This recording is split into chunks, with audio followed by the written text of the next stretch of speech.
The Regional Planning Commission to order. It is Thursday, April 23rd, 2026. It is 9 o'clock. Can I have a roll call, please? Sure thing. Jim Barnes for Here. Rob Pierce. Marilyn Kramer. Here. Michael Flick. Here. David Jackaman. Here. Tina Goffiantini. Here. Dan Lesareski. Here. Carl Nieberlein. Here. Shelley Reed. Absent. And Alex Velto. Here. We have a quorum. Please join me in the salute to the flag. I pledge allegiance to the flag of the United States of America and to the republic for which it stands, one nation, under God, indivisible, with liberty and justice for all.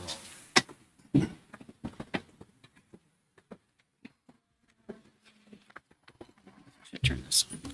I can't. Should be red. That's on. Okay, can I get approval of the agenda? Motion to approve. Move to approve. Can I get a second? Second. I have a motion and a second. All in favor? Aye. Aye. Aye. All right. Hey. Oh, I'm sorry. That's okay. We have John Marshall for Okay. public comment. Sorry, Mr. Marshall. Okay, things happen quickly. Apologies that you were speaking on number 4, public comment. So thank you, John. Good evening, my name is John Marshall, and I'm here representing the Save Lakewood Open Space. We would like to ask the RPC to continue item 6E until such time as the RPGB hears our appeal on the necessary and substantially benefit determination that you all made at your last meeting. We feel this provides us with opportunity to, before we get to the merits, have a determination of when is the appropriate time to do it. There is no procedure in the rules for requesting a stay of an action, but we wanted to put that in front of you and ask that you continue that item until such time. And I understand it's at the June, our appeal will be heard at the June meeting. Thank you. Welcome.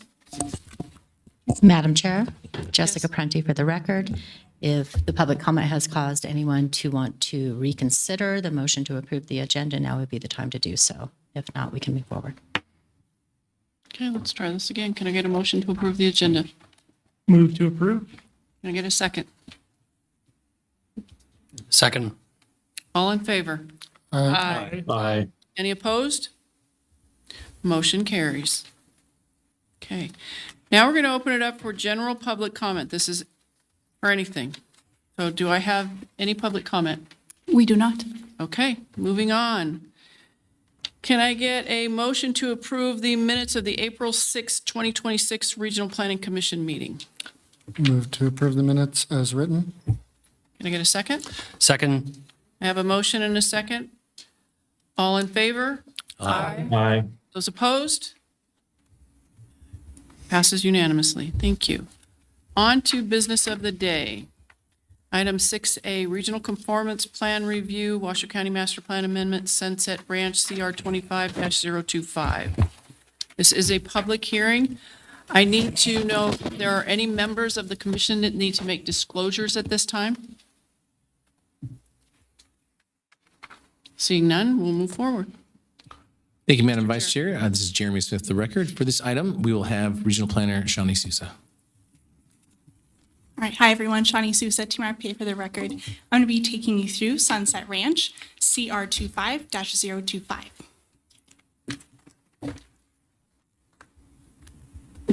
All right, so we're starting with a little overview.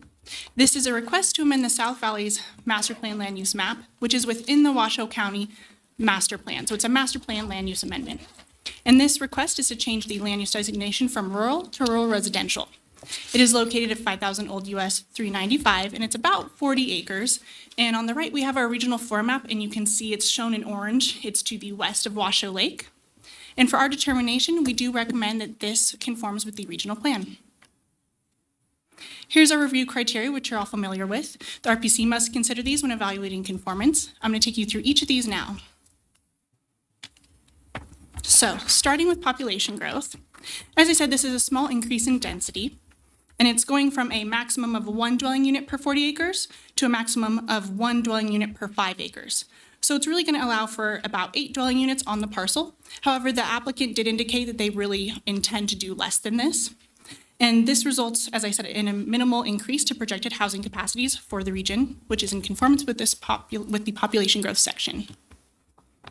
Next, for regional form, the subject property is located outside of the Truckee Meadow Services Area, which we also call the TMSA, and it's within the rural area. And that's indicated in the map to the right. The kind of blue stripes you see shows that it's in the rural area there.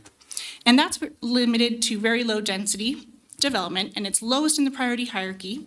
And public facilities and services are limited and may not be provided from the TMSA. And I'll get through the public facilities and services in the next slide as well. The proposal to change the land use designation from rural to rural residential results in a minimal density increase, and it's consistent with this area. And just to expand a little bit more on regional form, hopefully you can see the colors better than I can, but the light green is rural and a little darker green is rural residential. So as you can see, this area is characterized by both. And on the left, we have our existing, the right, we have proposed. So it would be going over to that little darker green area. So we found this regionally compatible. Next, for public facilities and services, water and wastewater service will be provided by individual wells and septic systems, and that's consistent with policy PF4, rural area public facility service provision requirements, as no extension of water or wastewater infrastructure from the TMSA is proposed. The project was reviewed by Washoe County Engineering, and they submitted no comments or concerns related to flood control or stormwater drainage. And any future development will have to comply with Washoe County Code anyways. And there is a little bit of a flood area, but I'll show that in your next slide in natural resources. Transportation infrastructure is also available and adequate, and the proposal is not expected to result in significant impacts to public facilities and services. So next, for natural resources, as you guys know, the NRCA layers that we added, natural resource consideration areas, they show us different areas for each of our parcels to be concerned about or think about.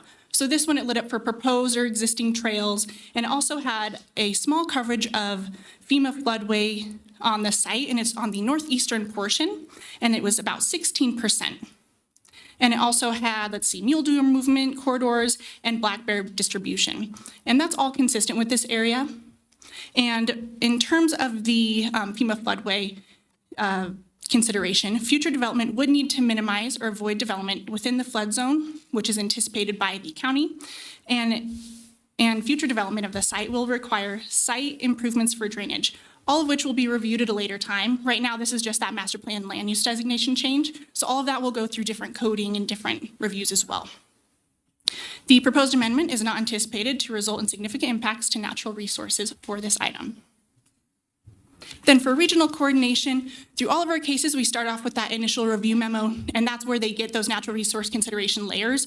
And so, it gives them a heads up, look at what we're seeing within our map in terms of the flooding or in terms of that mule deer corridor. So they had a heads up early on, and within their staff report, there's little tidbits of information or bigger areas when there's bigger concerns. So they were addressed throughout the staff report that they submitted to us for review. And then the case came to us, and we did our analysis, and we found this all to be in conformance with the regional plan. So the motion is overhead on the screen. I'm available for any questions, and so is the county. Thanks. All right. Thank you, Shawnee. Yeah. I'd like to note that Commissioner Reed has made it. Thank you. Do we have any questions for Shawnee? Do we have any questions for the county? Okay, this is a public hearing. I will open it for public comment. We have none. All right, seeing none, I will close public comment and bring it back to the board. Any discussion? Seeing none? Can I get a motion? I move to find the Sunset Ranch Amendment to the Washoe County Master Plan in conformance with the 2024 Truckee Meadows Regional Plan based on the findings listed in the staff report. Commissioner Compagnie, I second. All right, I have a motion and a second. Any further discussion? All right. All in favor? Any opposed? Motion passes. Thank you.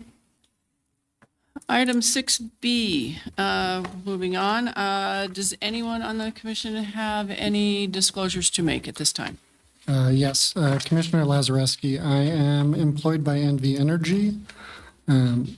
This project is not an NV Energy project, but it ties to the NV Energy grid. I do not have financial or other interests in this project.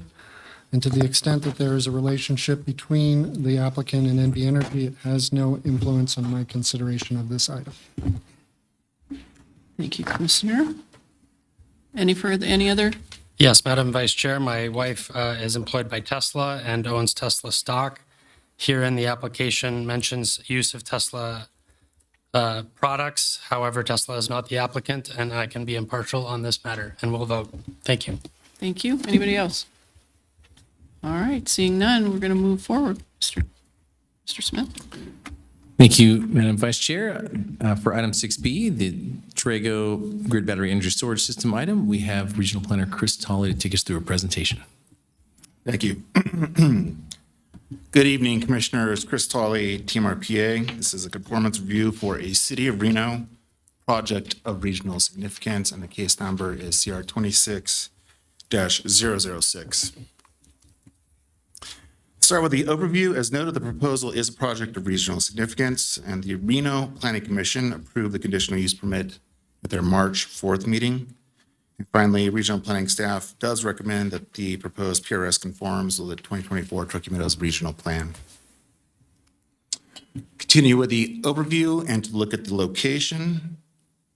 The 25.2 acre subject site is generally located 0.21 miles northeast of the intersection of Rio Wrangler Parkway and Antler Ridge Road, directly north of the NV Energy Mariloma substation, which we can see on the neighborhood map.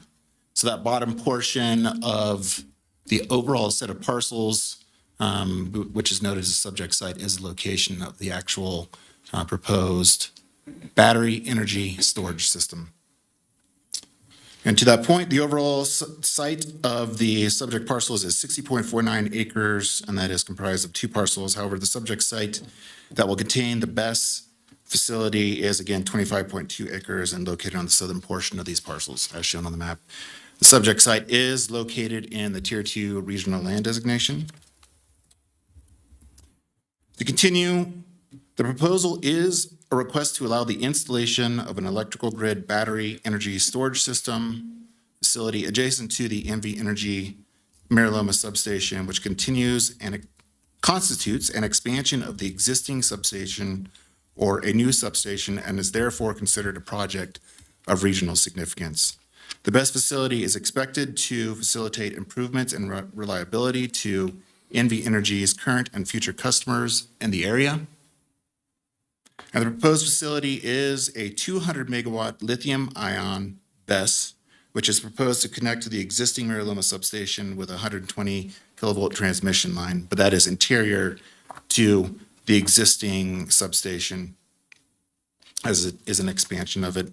The BESS facility will, according to the materials submitted by the City of Reno, the BESS facility will utilize existing energy storage on the grid to charge peak power plant to provide system stability to the overall grid. The BESS system consists of 256 Tesla Megapack units across 16 unit pods, which are stepped up on the hillside to reduce grading and lessen visual impact. All right, continue with the review criteria. The Truckee Meadows Regional Plan Policy RC9, which we're looking at the review criteria that the RPC must consider when evaluating for conformance of a proposal. And we'll step to the analysis similar to the previous presentation.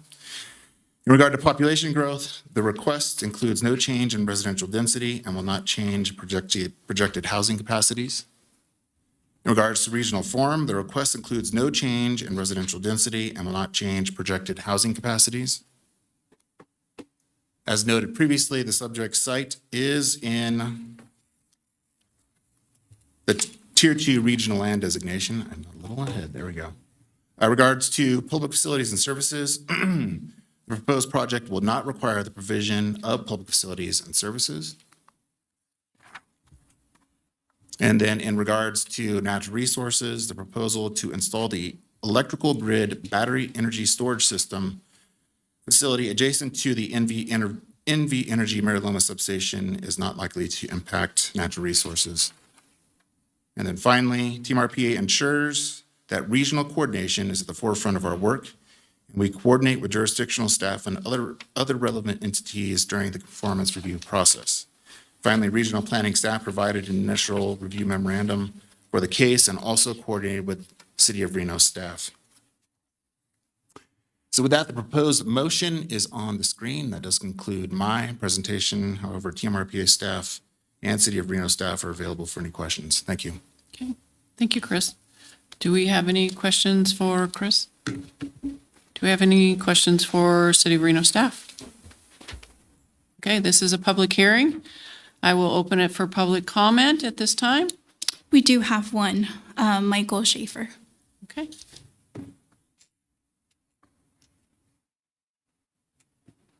Please state your name for the record, sir. Michael Schaefer. Good evening, Commissioners. My name is Michael Schaefer. I am a Reno resident, professional climber, and documentary filmmaker.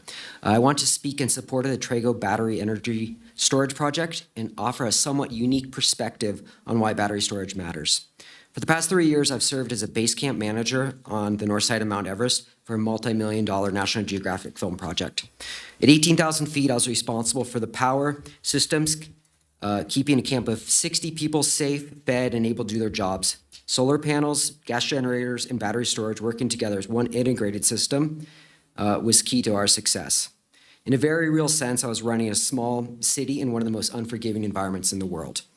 What I learned is this: generators and solar panels alone weren't enough. During severe storms or when oxygen-deprived generators broke down, battery storage was what kept us going. It was clean, efficient, and dependable, and without it, the whole operation would have failed. Reno may not be at 18,000 feet, but we face our own severe weather, grid stress, and growing demand.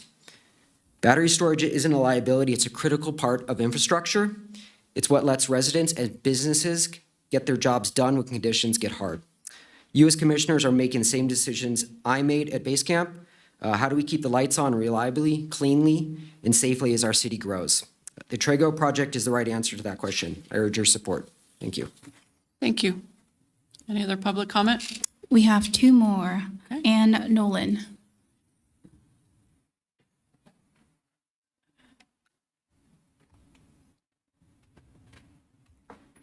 Good evening, Commissioners. My name is Ann Nolan. I'm speaking on behalf of Protect Our Winters. I'm a professor at the University of Arizona and a resident of Washoe County. So I see that the Regional Planning Commission is considering a number of factors in evaluating this best proposal of regional significance. And there really aren't any negative impacts with regard to population growth, regional form, public facilities and services. That item only has actual benefit. Natural resources, no significant impacts at all, and regional coordination is already occurring. I do want to also add that in addition to the items that Michael Schaefer indicated earlier, that this is also in alignment with the Washoe County Climate Action Plan. And so I think that there's a lot of support from different directions for this BESS. Thank you. Thank you. And then lastly, Addie Sadie.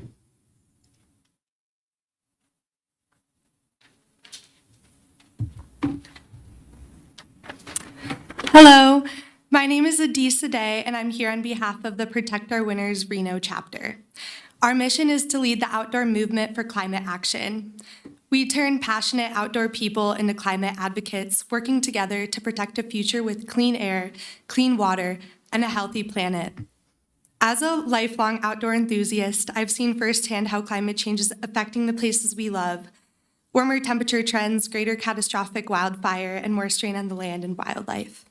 But that's why I support responsibly sited battery storage projects like the Trago Grid project. Investing in local clean energy and infrastructure is one of the most effective ways to mitigate climate change while also keeping energy affordable. With power demand set to increase by 50% in the next 15 years, we need to make intentional choices about how we meet it. Battery storage is easily deployable and locally available, making it not only environmentally sustainable, but also economically sound. This project is also composed of lithium iron phosphate, which poses less fire risk than other lithium-ion batteries, addressing fire concerns. Additionally, Trago Grid has plans to build an emergency response plan and an annual training for first responders. In the last Planning Commission hearing, the Reno Fire Marshal John Beck also confirmed that the project meets fire standards and that the department will be alerted if something were to happen. The Trago Grid project improves grid reliability, frequency regulation, and decarbonization, and by storing excess energy and delivering it during peak demand, battery storage provides more grid efficiency, helps expand clean energy and energy independence. I urge decision makers to prioritize BESS development in Reno as key tools in climate change mitigation, delivering affordable and reliable power. Thank you. Thank you. That is all for public comment. Thank you. Madam Chair, I just wanted to mention that we also received a few comments which were posted online and distributed to the RPC as well. Thank you. On this item. Mr. Smith. All right, moving forward. Any other questions? Any other comments? All right, I'll bring it back to the board. Close public comment. I'll bring it back to the board. I'm prepared to make a motion if we're ready to do so. Go ahead, Commissioner Reed. I move to find the Trago Grid Battery Energy Storage System project of regional significance in conformance with the 2024 Truckee Meadows Regional Plan based on the findings listed in this staff report. Commissioner Veltwall, second. I have a motion and a second. Any further discussion? All right, all in favor? Aye. Any opposed? Hearing none, motion passes. All right, next up, item 6C. Before I get started, does any commissioner have any disclosures to make at this time? Commissioner Lazareski, as previously mentioned, I'm employed by NV Energy, and they are the applicant on this item and item D, so I will be abstaining. Thank you. Any other disclosures? All right. Yes, Madam Vice Chair, thank you. Jeremy Smith, the record. So item 6C, we have policy analyst Nate Kusha to take us through a short presentation. Good evening, Commissioners. So this item is to make a determination under NRS 278.0272 subsection 8 of whether to consider a regional plan amendment associated with the Lazy 5 substation and transmission lines project, and that is seeking to establish a regional utility corridor and site. So with that, a quick overview. The associated project is a proposed City of Sparks project of regional significance and regional plan amendment. And that PRS portion is for the establishment of a new substation and 2 new 120 kilovolt transmission lines, which necessitate a regional utility site and corridor. And that is the regional plan amendment portion of that project. And that will be case number RPA 26-004. And the Sparks City Council did sponsor the regional plan amendment on March 9th.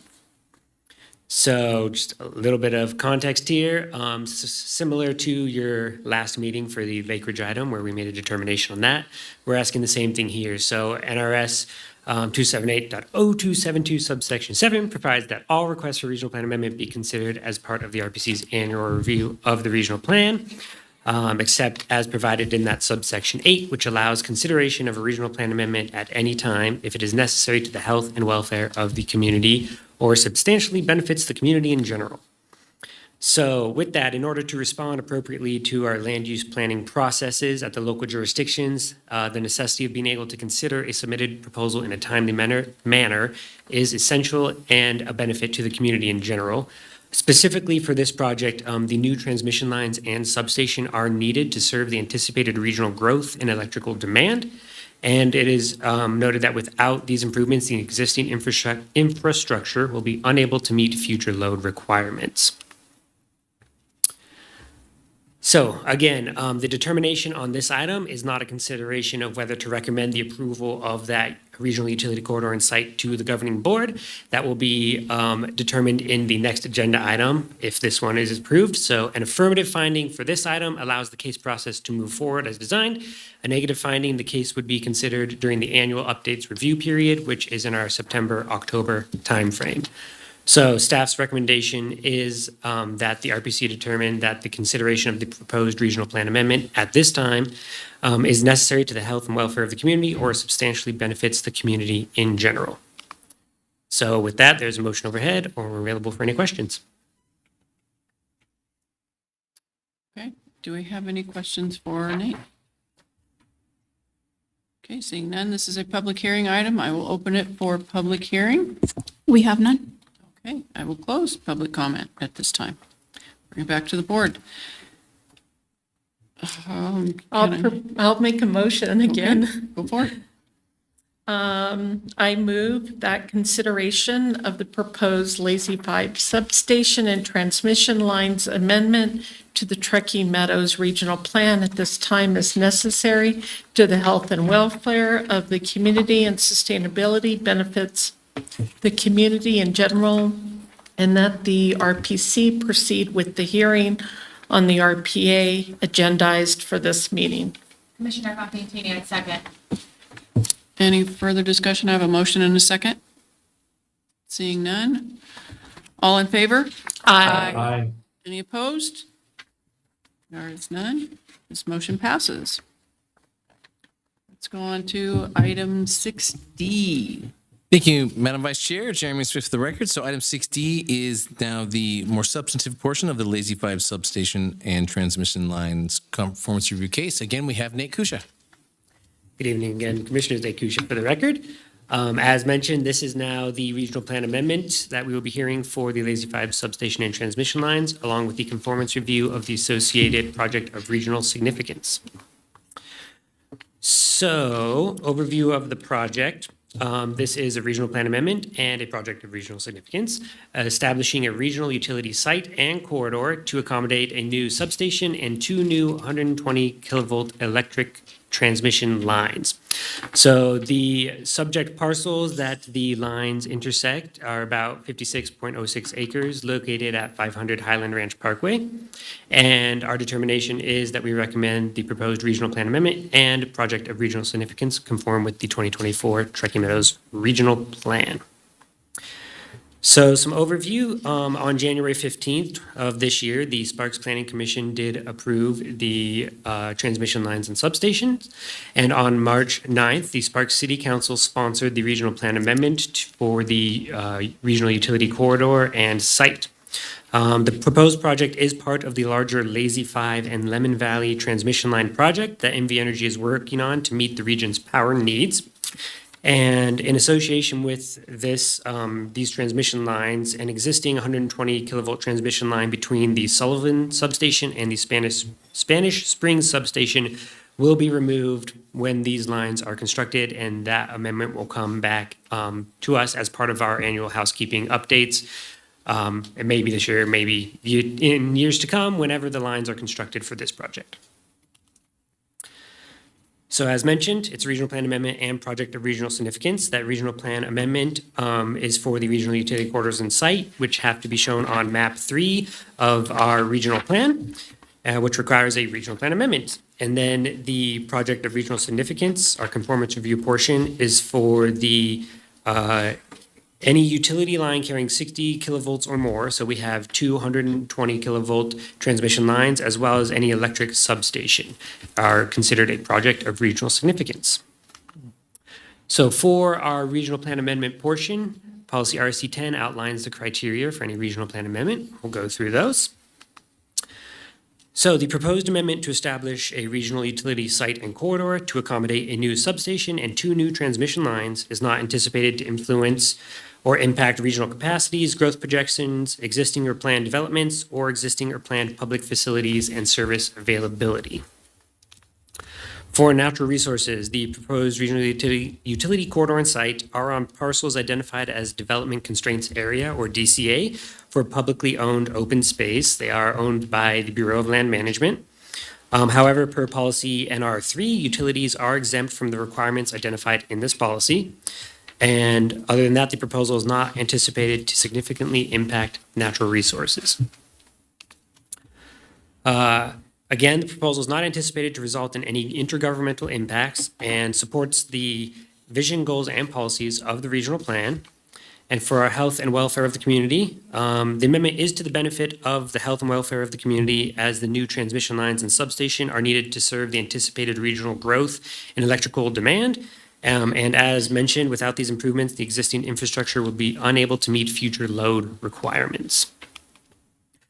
Moving on to our conformance review criteria. This is policy RC9, and this is for our project of regional significance portion of this case.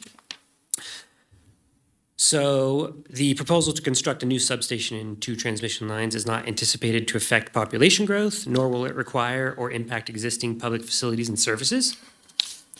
The subject site is located in tiers 2 and 3 of the TMSA and within the city of Sparks jurisdiction. And from a regional perspective, this PRS does not indicate any regional compatibility issues.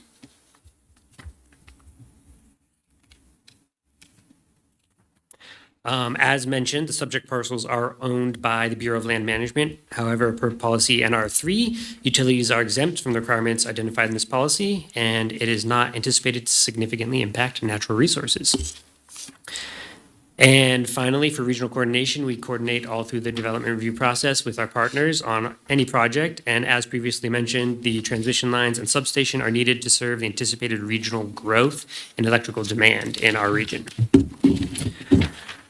So with that, I did want to note that in the packet, on the last page of the staff report, our recommendation does note the incorrect jurisdiction and case number for this item on one line. So it is, for clarification, in the city of Sparks, and that is case number RPA 26-004, not 003, in case that caused any confusion. And with that overhead, our proposed motions, we will do our regional plan amendment motion first, followed by our project of regional significance, that conformance review motion. I'm available for any questions you may have. All right, thank you, Nate. Do we have any questions for Nate? Are you abstaining on this one? Okay, great. Yes, I'm continuing to abstain on this. Thank you, sir. All right. Do we have any questions for the city of Sparks? Seeing none. Okay, this is a public hearing item. I will open it for public hearing. Public comment, do we have any? We do not. All right, and seeing none, I will close it for public comment and bring it back to the board. Can I get a motion? I'll make a motion again. Go ahead. Keep going. I'm assuming we're going to do We're these gonna in do them 2 separate separately? parts. Yes, please. Okay, so I'll do the regional plan amendment first. I move to adopt RPC Resolution 26-04 regarding an amendment to map 3 of the 2024 Truckee Meadows Regional Plan based on the findings listed in the staff report. Commissioner Giacomo, I will second. Okay, I have a motion and a second. All in favor? Aye. Aye. With Commissioner Lazarus abstaining. Thank you. And we will move on to the next one. Can I get a motion, please? I'll go ahead and do it. I move to find that the Lazy 5 substation and transmission lines project of regional significance is in conformance with the 2024 regional plan based on the findings listed in the staff report. Commissioner Bonfantini, I second. I have a motion and a second. Any further discussion? All in favor? Aye. Aye. With Commissioner Lazarus abstaining. Thank you. All right. Okay. Moving on. We are at item 6E.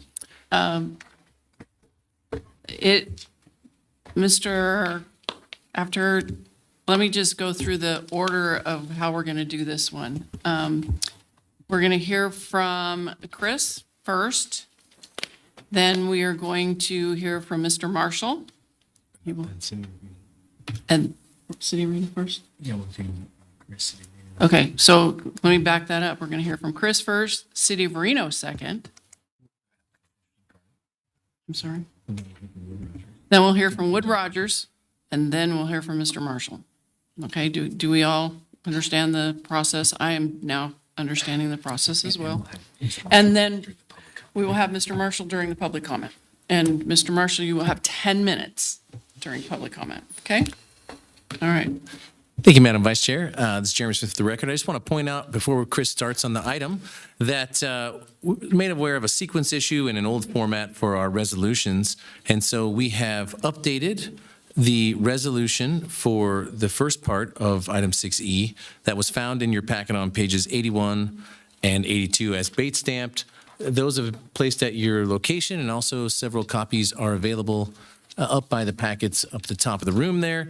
And we just wanted to point out that we had included finding of the master plan amendment portion being in conformance, but that's out of sequence. We need to do the regional plan part first, followed by the master plan. So we updated the resolution to exclude the recital related to the master plan finding. Thank you. sir. Madam Vice Chair, if I may, will we do disclosures now or Let us do any disclosures that we have right now, please. Commissioner Jockman, since this item came before us in the city of Reno pertaining to this item, I've read and replied to an email from Mr. Marshall and a phone call with Mr. Gordon, the applicant representative. Thank you, Madam Vice Chair. Thank you. Any other disclosures? Commissioner Velto, I also spoke with Mr. Gordon. Okay. Commissioner Gambiantini, I've also spoken, Mr. Gordon. Okay, thank you. All right. Do we have covered our bases here? Okay, let's proceed. Okay, good evening again, Commissioners. Chris Tolley, Team RPA. This item is a regional plan amendment and conformance review for a regional land designation amendment and the City of Reno Master Plan Amendment for the Lake Ridge Resort. Those case numbers RPA 26-003 and conformance review CR 25-028. And before we get into our typical flow, these cases are being considered in the same item. And the Regional Planning Commission will vote on each portion of the case. If one or both are approved or denied, there are appeal processes for each component that are noted in the Nevada Revised Statutes and or the Regional Planning Governing Board's regulations on procedure. As noted earlier during public comment, there is a pending appeal of the RPC's determination regarding threshold and necessity for hearing the RPA portion, which will be heard at the forthcoming RPGB meeting. Depending on the decisions tonight regarding the RPA and the CR, there may be further appeals submitted for decisions regarding for decision by the RPGB in June. And then finally, a finding of conformance for the master plan amendment will be contingent upon the RPGB adopting the proposed tier change. With that, there we go. All right, to start with the overview. So the proposal is a regional land designation amendment or regional plan amendment also to change the RLD for the site or the tier from tier 1 or from tier 2 to tier 1. And then the proposed City of Reno Master Plan Amendment would change the subject site from parks, greenways, and open space to suburban mixed use. The Reno City Council approved and sponsored the proposal at their January 28th meeting.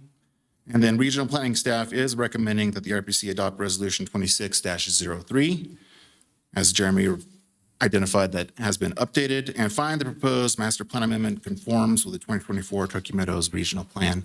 On the right-hand side of the screen, you can see the regional form map. And to continue with the overview specifically regarding the regional plan amendment. So as noted, this is a mapping amendment to change the tier designation for the subject site from tier 2 to tier 1. This is necessary as the City of Reno Master Plan land use designation of suburban mixed use allows greater than 30 dwelling units per acre, which is not allowed in tier 2, however, is allowed in tier 1. so therefore the required tier change. And then as preface, the proposed amendment to the City of Reno Master Plan would change the land use designation from PGOS to SMU. In addition, the proposed City of Reno Master Plan Amendment, the proposal includes the establishment of the Lake Ridge Resort Specific Plan District Handbook. As identified in the materials submitted, the Lake Ridge Resort SPD would allow the establishment of a golf resort at the former Lake Ridge Golf Course driving range, including improvement to the existing parking area. The golf resort is anticipated to include a restaurant, spa, a 100-room non-gaming hotel, which is 4-story, 15 hotel villas, sports area for tennis and pickleball, putting greens, pool, garden, and a new maintenance building. While the suburban mixed use allows a wide range of potential uses and densities, intensities, the proposal is for a very specific use, a golf resort. Should the proposal be approved through the RPC and RPGB, any subsequent modifications of the suburban mixed use land use would require action by the City of Reno and the RPC at a minimum. However, modifications to the SPD handbook would only require action by the City of Reno unless a project of regional significance threshold is met. Continuing on, the 12.5 acre site is within the northern portion of the overall 84.61 acre parcel, which is located south of South McCarran Boulevard at the terminus of Golf Club Drive. And the address is 1200 Golf Club Drive. The balance of the subject parcel will remain in the Parks, Greenways, and Open Space land use designation. And further, the PGOS will remain for the entirety of the Lake Ridge Golf Course. And then finally, and this is reiteration, prior to becoming effective, the regional plan amendment must be adopted by the Regional Planning Governing Board, and the master plan amendment must be found in conformance with the regional plan. All right, in regards to the policies being considered tonight that set the criteria for review, policy RF5, which is regional land designation amendments, and the overarching policy RC10, regional plan amendment findings, those are listed on the screen. That is for the regional plan amendment portion. On the right-hand side of the screen, there are the criteria, which we will go through in the more substantive portion of this presentation and address those specific 4 criteria. And then finally, policy RC9 sets review criteria for the conformance review portion of this. Here are the criteria listed in policy RC10, 7 of them, and we will step through these in the upcoming slides. So in regard to regional capacities and growth projections and also existing and planned development, the proposal to change the existing 12.5 acre site from Tier 2 land to Tier 1 land is not anticipated to significantly influence regional capacities and growth projections at this time. If at a future date the proposed development is altered, then a project of regional significance conformance review will be required if proposed housing units or hotel rooms exceed 625 units. There are multiple residential and commercial developments in the vicinity, and the proposal fits within the character of this area. Additionally, the City of Reno has reviewed the proposal and limited the overall proposal to reduce impacts to adjacent properties. From a regional perspective, the proposal is appropriate as existing Tier 1 lands are immediately to the east of the proposed Tier 1, where the proposed Tier 1 is situated, and adjacent to a major roadway being McCarran Boulevard. The proposed RPA and MPA will support the continued operation of the existing golf course, and those lands also designated parks, greenways, and open space. Therefore, the proposal is not anticipated to negatively influence or impact existing or planned developments.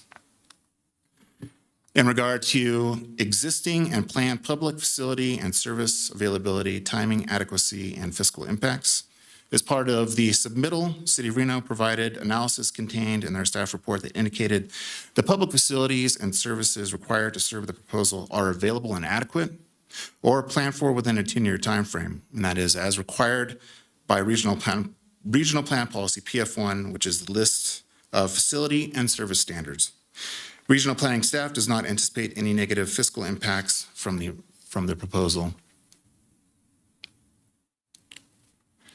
In regard to vision, goals, and policies of the regional plan, the vision, goals, and policies of the 2024 Truckee Meadows Regional Plan were established through a collaborative, coordinated, and inclusive process with local governments, affected entities, and other stakeholders. The proposal, on balance, furthers the vision, goals, and policies of the regional plan by allowing more diversification of potential land uses to support continued operation of the existing golf course and associated privately owned parks, greenways, and open space land use. Further, the limited scope of the proposal is not anticipated to significantly impact public facilities and services. And finally, regarding health and welfare of the community, the proposal to amend the 2024 Truckee Meadows Regional Plan to change the regional land designation for the subject site from Tier 2 land to Tier 1 land is not anticipated to negatively impact the health and welfare of the community. And again, that is a 12.5 acre portion of the subject parcel. By allowing the establishment of Tier 1 on the 12.5 acre portion, the master plan amendment process would allow for the proposed City of Reno land use designation of suburban mixed use and the Lake Ridge Resort specific plan district. The Reno City Council approved the proposed City of Reno master plan land use change from PGOS to SMU and the Lake Ridge Resort SPD at their January 28th meeting, as noted. As part of their findings regarding the case, they determined that the proposal provides a public benefit, promotes health and general welfare of the public, and is in substantial compliance with the Reno Master Plan. Regional planning staff agrees with the City of Reno's health and welfare conclusions for the reasons set forth in their submitted materials. And then in regards to the criteria listed in policy R5 for a change for inclusion in Tier 1 land, in regards to the first one, subject site is immediately adjacent to Tier 1 land to the east.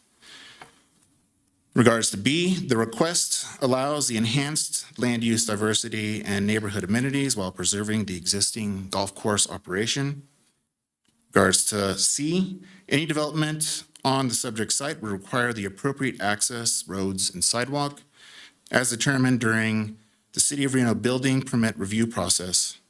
Given multimodal transportation opportunities exist in the surrounding area, the potential connectivity improvements would be limited to the subject site. The public facilities and services required to serve the proposal are available and adequate or planned for within a 10-year timeframe as required by Regional Plan Policy PF1, and that was in regards to the last criteria. All right, moving on to the review criteria listed in Policy RC9. These are the 5 factors that are shown on the slide, and we'll step through the analysis in the staff report. In regards to population growth, the proposed amendment to the City of Reno Master Plan would allow the establishment of the suburban mixed use land use on the subject site. Again, that's a 12.5 acre portion of the subject parcel. While the SMU allows a wide range of potential uses and densities and intensities, the proposal is for a very specific use defined in the proposed SPD, being a golf resort. Nonetheless, given the SMU designation, there may be future potential for alternative uses on the subject site, including housing or other types of non-residential development. However, this project of regional significance thresholds for housing and other triggers will ensure that any large deviation from the proposed golf resort can be reviewed for conformance with the regional plan at the time such change may be proposed. The proposal will not affect existing and planned housing supply. In regards to regional form, from the regional perspective, the amendment to the City of Reno Master Plan is appropriate considering the proximity to the regional roadways and character of the nearby properties. Additionally, the suburban mixed-use land use is located immediately to the east and is also present along the southern side of McCarran Boulevard to the east. The City of Reno also determined that the proposal is compatible with adjacent properties, and regional planning staff agrees with that determination. With the golf resort proposed to operate on the 12.5 acre subject site, the balance of the golf course property, which is approximately 142.34 acres, very specifically, making 154.84 acres in total, will remain designated parks, greenways, and open space. Again, that parks, greenways, and open space is for the 142.34 acres. And then finally, the requested regional land designation amendment represents a very small expansion of 0.04% of the overall area of Tier 1 lands. Again, showing the existing and proposed land uses going from parks, greenways, and open space to suburban mixed use on the subject site. In regard to public facilities and services, as part of the submittal, the City of Reno provided analysis contained in the staff report that indicated, again, as I've noted, that it meets policy PF1, being available and adequate or planned for within a 10-year timeframe. The subject site is located immediately south of the McCarran Boulevard and Plumas Street intersection. The traffic study for the proposal identifies that there would be a minor increase in traffic at the McCarran and Plumas intersection. The additional traffic moved the level of service from D to F. However, the planned improvements to the McCarran-Plumas intersection identified in the 2050 Regional Transportation Plan, and that is within the 2025 to 2034 timeframe, address this issue sufficiently to consider this component in conformance with policy PF1. In regards to natural resources, overall, the proposal is not anticipated to significantly impact natural resources. And then in regards to regional coordination, the last criteria, Team RPA ensures that regional coordination is at the forefront of our work and works with jurisdictional staff and other relevant entities during the conformance review process. Regional planning staff did provide 2 initial review memorandums for this case and coordinated with the City of Reno planning staff to address concerns. The coordination between Team RPA, the City of Reno, and the property owner applicant resulted in the proposal that improved alignment with the local and regional policies and promoted the change to Tier 1 and helped ensure that the parks, greenways, and open space designation remained over the entirety or the balance of the golf course portion of the site. All right, so in conclusion, staff is recommending that the proposal conforms with the applicable policies of the regional plan. That includes policy RC10, RF5, and RC9. So with that does conclude my portion of this overall presentation. The motions are listed on the screen for each component of this, and I will hand it off to the City of Reno. Thank you. Hi, Jeremy Smith, the record. Thank you very much, Chris. We're going to have I think, legal counsel, did you want to say, we're good? Okay. So with that, I think we're moving on to the presentation from the City of Reno with Leah Picotti. Thank you. Members of the Commission, for the record, my name is Leah Picotti, and I am an associate planner with the City of Reno Development Services. This evening, I'm going to follow up on Chris's presentation, and I just want to talk a little bit about the history of this project and how we got to where we are today. So this application was originally submitted to us back in April of 2025, so it's been about a year.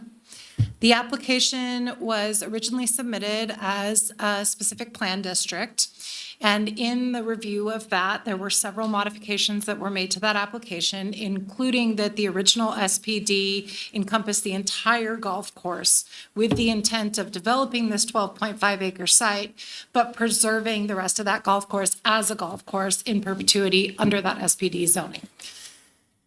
There was some public input on that and how that was done, and as a result, the applicant modified their proposal to just the 12.5 acres where this golf resort is proposed.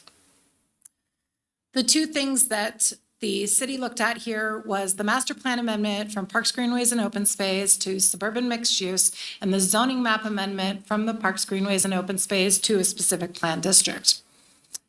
Now, just to give you a little bit of background, Lake Ridge Golf Course was established in the early 1970s. It was zoned single-family residential up until 2006 when it was rezoned from SF15 to open space. In that staff report, it specifically states that the open space zoning provides certainty that the property will be maintained as a golf course or similar use, with future changes being subject to public notice and deliberation. So that there was some confusion that it was supposed to be maintained as open space in perpetuity forever and ever and ever. But the staff report actually says we're just doing it as open space now because should it be changed in the future, we want that to be a public process, which it is. In 2021, there was a Reno Municipal Code update, and through that update, that open space designation was converted to Parks, Greenways, and Open Space. Essentially the same, we just gave it a new name. In 2023, the driving range, which is located where the 12.5 acres is, was closed. There was a residential, an adjacent residential development that caused that driving range to become a safety issue. So the owner of the driving range ended up the owner of the golf course shut down that driving range, and it has been shut down since 2023.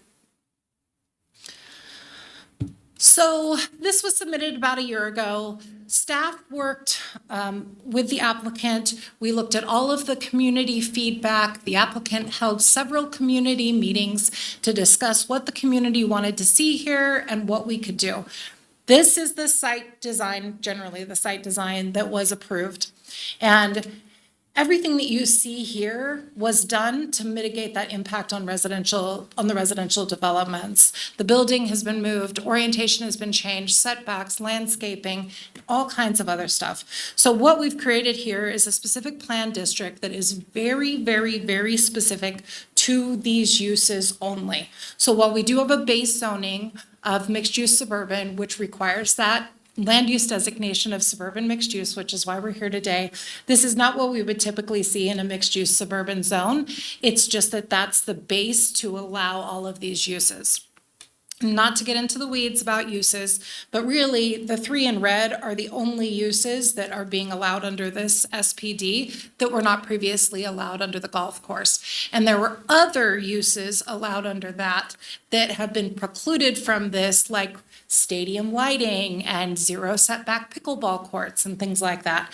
So I just want to point out that the applicant, staff, we have worked extensively on this SPD to craft something that really works for this particular spot. So this went to Planning Commission on November 20th of 2025. The Planning Commission did recommend approval with 6 in favor and 1 in opposition. The Planning Commission added several conditions to that SPD that were then incorporated into the specific plan district handbook prior to going to Planning Commission. And those involved things like the local benefits, parking, a development schedule, annual updates to the city. There was minimizing grading. Traffic was an important one because it came up that there were some modifications to the traffic light at Plumas and McCarran that could potentially improve that level of service. And I can let the applicant talk more about the free right that could be put in there if the hotel is going to open prior to the improvements that are supposed to be made to McCarran. They added color building elevations, and they added an entire section on sustainability with several requirements for sustainable building. Then it went to the City Council on January 28th and again on February 11th. The master plan was approved on the January 28th, and then the ordinance for the SPD was essentially adopted on February 11th, contingent upon approval from Regional Governing Board and Regional Planning Commission. The City Council did ask for 2 more things to be added to the handbook, and one was that deed restriction be placed on the rest of the golf course to ensure that it is maintained as a golf course for the next 25 years, and then they added another sustainability condition, basically adding solar panels to the carports. That concludes my presentation, and I am available for questions. Thank you. Do I have any questions for the City of Reno? Okay.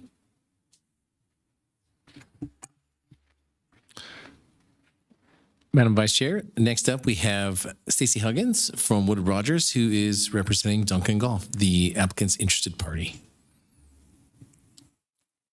Good evening, Planning Commission. Stacy Huggins with the Woodard Rogers. on behalf of the applicant in this case, or the interested party in this case. Oh, did I hit the wrong thing? Uh-oh. Sorry.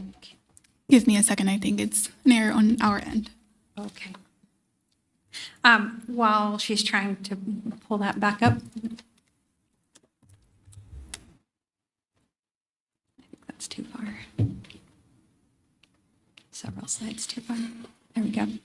I do have a presentation, a full presentation. I'm going to try to limit some of my slides because you've heard a lot from regional planning staff as well as City of Reno staff, and I don't want to repeat that information, especially stuff that I think has been covered more than once. So I will try to be brief and hit on a couple things that you didn't hear on.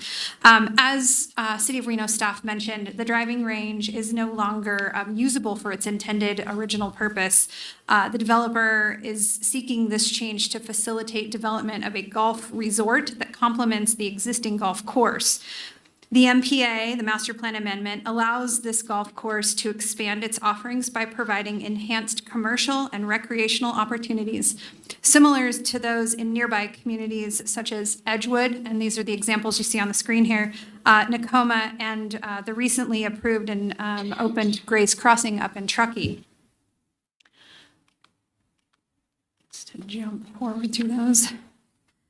Just touching on the master plan policies and guidelines through Reimagine Reno, the tier change and the master plan conformance, whether suburban mixed use is appropriate land use for the property. As City of Reno staff mentioned, staff confirmed that our request aligned with Reimagine Reno and they recommended approval. The Planning Commission agreed with staff and they recommended approval, and the City Council approved the MPA pending conformance review by this board. Additionally, regional staff is recommending approval, as you heard from them. And you can see on the screen there, the master plan amendment really does align with a substantial amount of the regional master plan policies. Leah touched on this a little bit in her presentation. I just want to kind of revisit, or maybe Chris did as well. What the specific plan really does is limit the number of uses and the types of uses on this 12.5 acre parcel. We did that intentionally to make sure that everyone knew what would be coming with this project once it's approved. Again, it's 12.5 acres. It preserves trees along Golf Club Drive to help screen and mitigate the difference in the uses between this golf resort and the existing golf courses. I want to just point out that all of the amenities associated with this specific plan will be available to the public. Again, further supporting that finding of public health and welfare to the community that's needed for the regional plan amendment. As Leah mentioned, there's a number of uses on the property now. The existing and allowed uses are shown there on the left side. Those are already happening at the driving range and the clubhouse. The uses on the right represent the proposed uses outlined in the SPD. You can see there the three bottom items listed on the bottom there, outdoor events and entertainment. We've put a restriction that those can only occur until 10 p.m. The spa and the hotel, those are the new changes that would go into effect with the SPD. Any changes to these uses outside of that would require an amendment to the handbook, which would go back through the City of Reno's formal process for a handbook amendment. So we cannot do anything outside of these uses. There was a lot of public input and feedback through this process over the last year. I just want to touch on a couple things. Again, kind of what this is and what this is not. What it has been all along is a project limited to 12.5 acres of an existing clubhouse facility, and it complies with the SPD requirements in the city. It's limited to golf resort style uses that complement the golf course. It's an opportunity to provide additional amenities to the community. It's responsive to community concerns, which I will hit on in a minute, and it's appropriate along McCarran, which is a major arterial road. The request is not changing the entire golf course. As staff has indicated, there's a deed restriction over the remaining portion of the golf course, which ensures that anything that is not in this SPD is not developed per the SPD, that it remains as a golf course. It is not a blank slate for any other commercial uses. Again, that list I showed you before is the list of uses permitted. It's not a ploy to sell the golf course or develop housing around the golf course. And it's not limited to hotel guests or club members. It will be open to the, available to the public.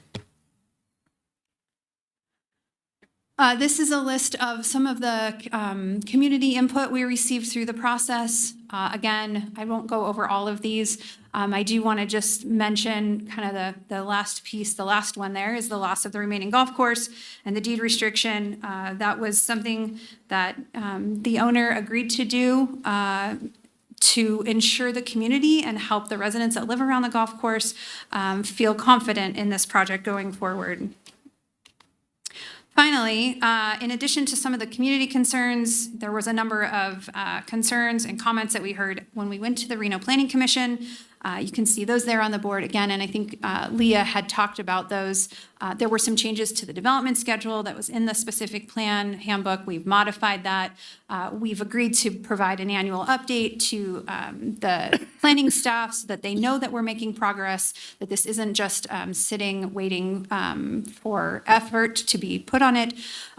We've added in some color building elevations to show the intent of what this project will look like. And the big one I wanted to talk about, and Leah mentioned it, and I've got our traffic engineer here, was the traffic mitigation. This project did bring forward some mitigation to help address some traffic problems at the intersection of Plymouth and McCarran. And so I'm going to let him talk about that because I think that also ties into your findings that you need to make tonight. Good evening, Lauren Chilson, Principal Traffic Engineer with GCW. As has been mentioned previously, the RTC does have a program project on McCarran Boulevard between Plumas and Lakeside, which is a long-term solution to that roadway. That's programmed in the 2025 to 2029 timeframe based on the Regional Transportation Improvement Program. However, through the planning process, concern was raised that, well, what happens if the hotel comes first before that project, and the project would have a little bit of an impact, an incremental impact that we would want to mitigate. Acknowledging that, we have proposed a condition that says effectively, if the hotel C of O happens before RTC's project, then the project would implement a right turn overlap phase and signal modification in this intersection.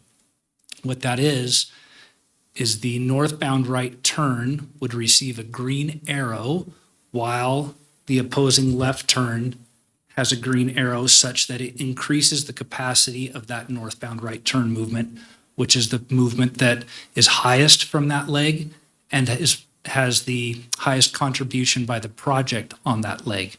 So it's the best way that we can mitigate the project's addition to that intersection and cause some benefit. So for that reason, this condition was moved through Planning Commission at the City of Reno and City Council, and we believe is a very wise and appropriate mitigation for the project.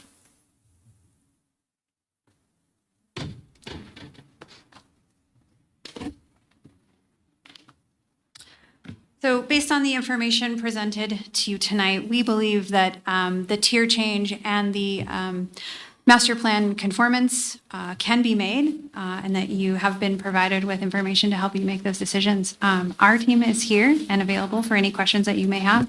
Thank you. Thank you, Stacy. Do we have any questions for Chris, for the City of Reno, or for Stacy at this time?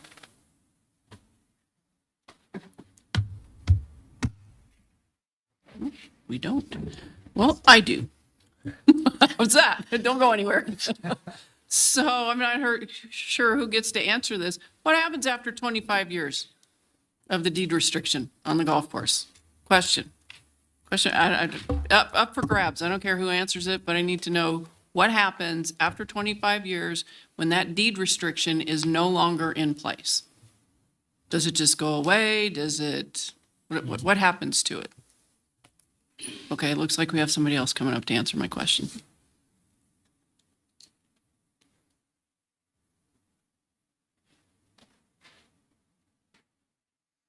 Good evening, Madam Chair, members of the commission. For the record, Garrett Gordon, Thank you for the question. So when we were at City Council, Reno City Council for this item, Councilman Reese suggested during that hearing a deed restriction to ensure that the golf course remains a golf course. And he suggested 25 years.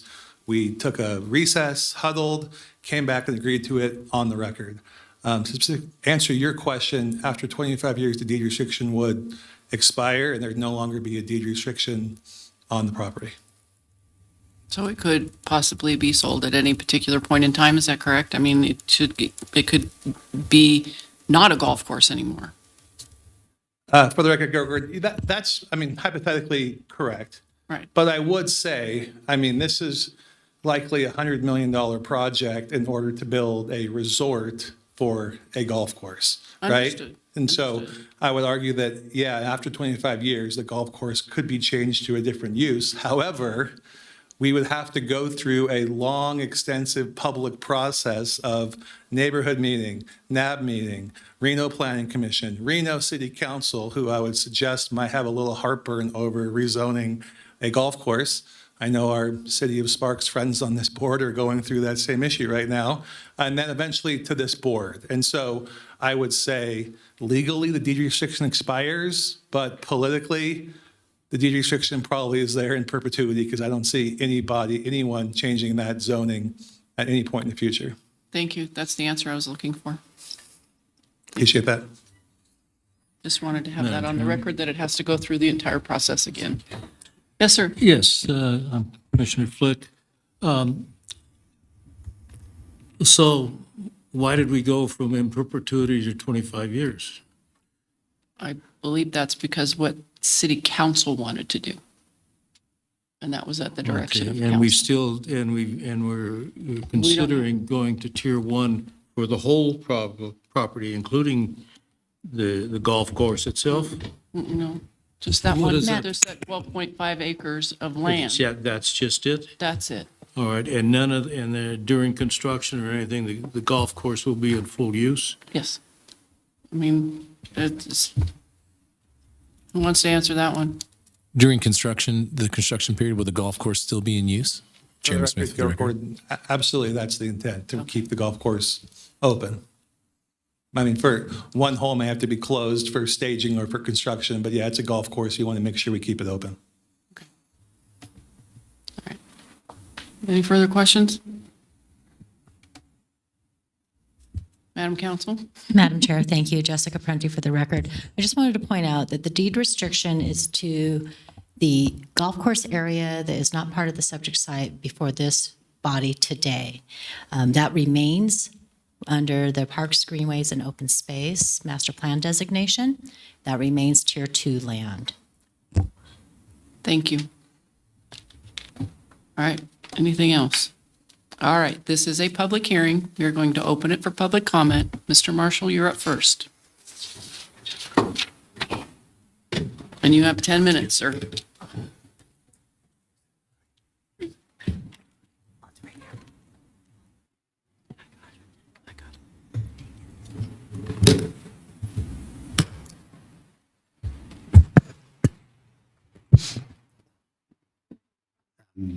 Thank you very much. My name is John Marshall.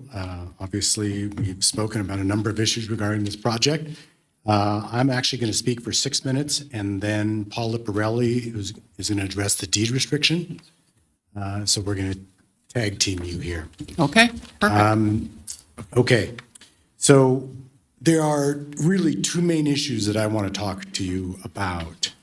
One of the first of them is the scope of the analysis.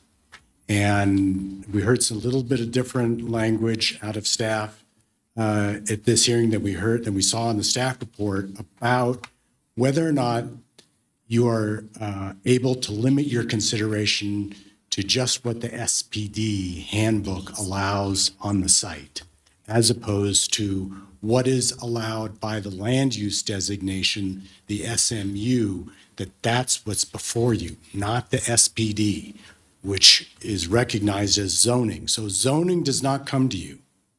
So the question is, should you be looking at the land use designation that's in the city master plan that is facilitated by the Tier 2 to Tier 1 move.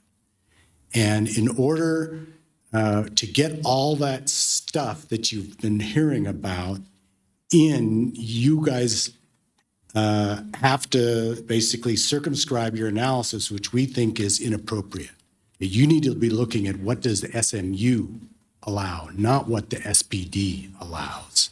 Now, there's been a lot of talk about the SPD and how it's made things so rosy. The project was horrible in the beginning from our client's perspective, which I'm sorry I didn't mention up front, to save Lake Ridge open space. It's bad now.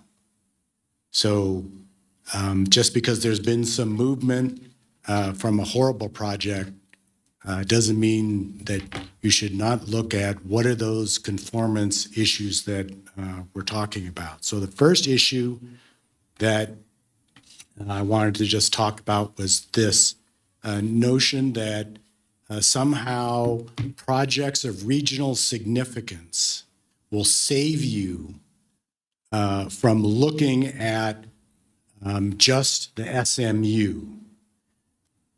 What staff said this time was it's okay. SMU is okay because we'll be able to look at big projects. Because we know that under zoning, the city of Reno can change its zoning consistent with an SMU designation without coming to regional. So you won't see it. So they could shift the zoning from SPD to residential without it coming here. And so by just focusing on the SPD notion, you're circumscribing inappropriately the range of things that you need considered that can happen on this site. Now, staff mentioned, as I said, that, wow, time is going fast. I'm going to leave it at that and eat into my time a little bit. And just if I could Excuse have. me, Mr. Marshall, you have 10 minutes. Yes. Mr. Liparelli will have an additional 5 minutes, so Oh, go for your 10 minutes. thank you very much. You're welcome. So what I now want to talk about is this notion of traffic. Traffic, of course, comes up to you in a couple different contexts from the criteria that you have to apply to determine whether or not the regional plan change, regional plan amendment is appropriate, and whether or not the the master plan change from PGOS to SMU. And by doing to SMU, what happens, of course, is you generate more traffic from open space. There's the potential to generate more traffic. Now, what we have in front of us is a traffic analysis for the proposal. Now, when we say proposal, it's not actually what's before you, it's what the SPD is going to allow. So that what is the SPD is going to allow is going to be this golf resort, and that golf resort will generate traffic as identified in the traffic report. And the only way you avoid an F moving from D to F is if you install or implement the McCarran widening project. And what was the major concern at the Reno Planning Commission was that everybody was aware that it is very, very uncertain as to whether or not that project will ever get funding. So I think Commissioner Joachim was kind of at the forefront of requiring another form of mitigation that could be in place until and whenever the widening project might happen, okay, as kind of a backstop, because there was so much doubt as to whether or not it would be actually implemented. And so that's why you came up with this free right that you heard about and described. Now, it was a great picture that they brought up. Did you notice there was hardly any cars? So it wasn't exactly a picture of an aerial photograph or simulation of the peak traffic time, which is what you need to look at and what all the criteria in the traffic report looked at. And when you're going from D to F, that was peak travel times.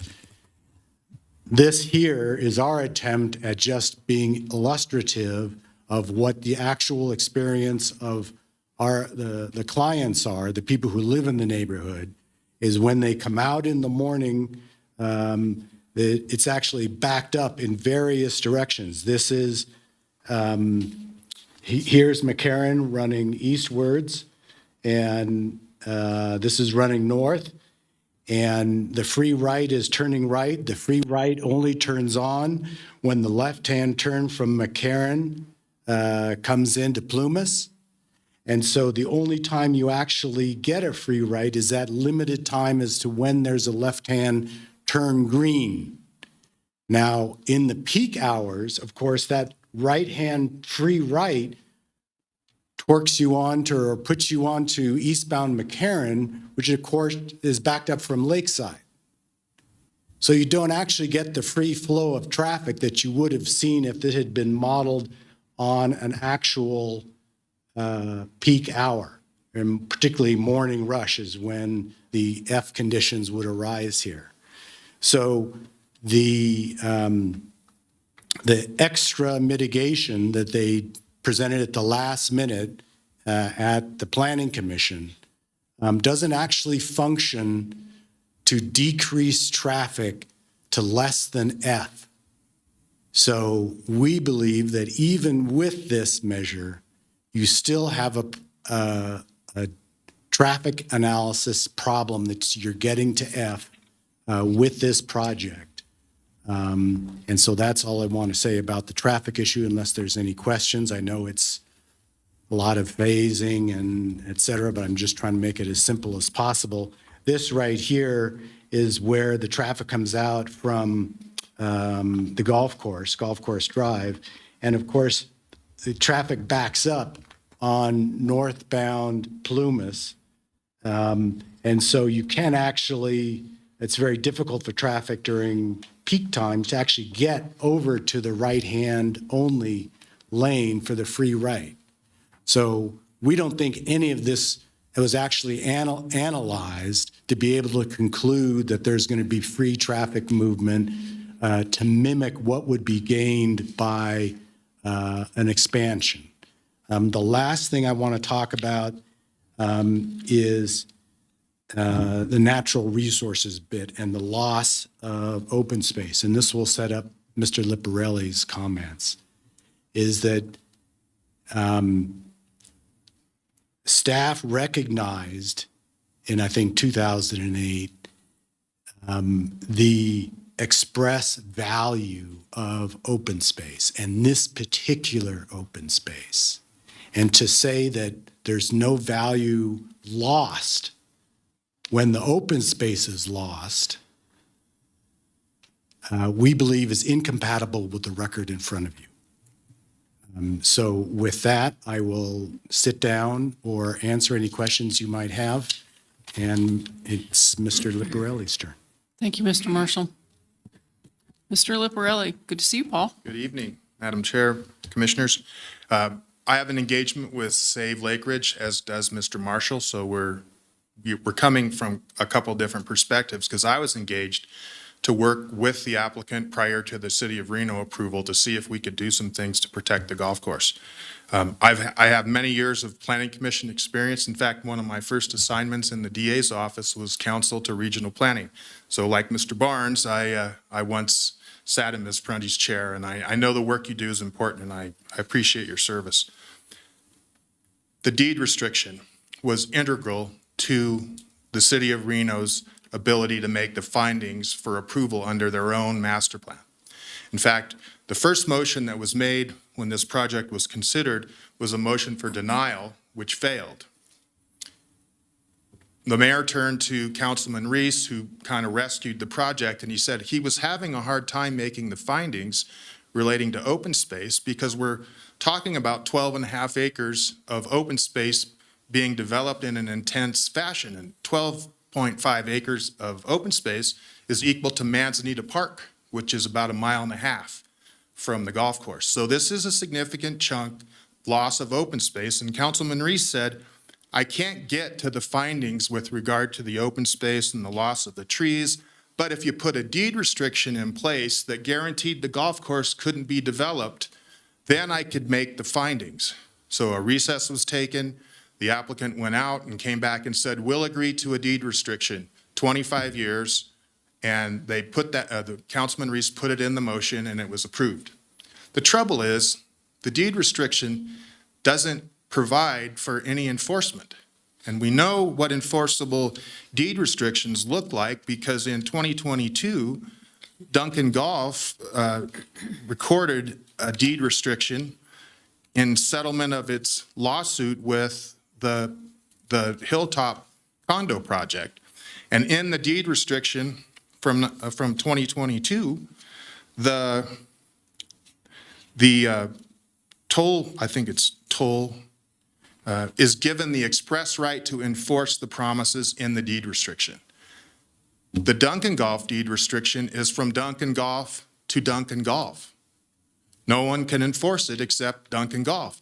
Now, you may hear somebody say, oh, the neighbors have standing to file a lawsuit. Yes, we have standing, but that's different from an enforceable right. So what we asked the city council to do at second reading was to amend the conditions of approval to include the rights of third parties to enforce the deed restriction. We tried to negotiate that. We tried to negotiate that with Duncan. We didn't get to an agreement. We asked the city council. They declined to put it in. Our idea is to have the deed restriction enforceable by any parcel owner who shares a boundary with the golf course. That way, it has teeth. And it needs teeth because without teeth, you can't make the findings for approval under the master plan amendment. So you have the ability to consider your staff recommendation, and you have the ability under your rules to amend the recommendation. And when you consider the resolution that's been provided to you to formalize the approval, you can add a condition in there that the deed restriction be enforceable by property owners. The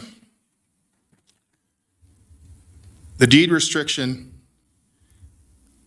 was a key component of the approval, and without the ability to enforce it, it's not worth much. Granted, as was said by others, in order to tear up the whole golf course and put houses on it, you'd have to go through this huge process that this project has had to go through. City of Reno, neighborhood approvals, regional approvals. It would be no small thing to get approval to remove the golf course. So the deed restriction helps the neighbors have faith that the loss of the 12.5 acres of open space is not going to tumble into the loss of more open space, and if it was made enforceable by the neighbors, would go a long way towards satisfying them that the golf course they live by will be there. So those are my remarks, and I'm available for questions if you have some. Thank you. Thank you. All right.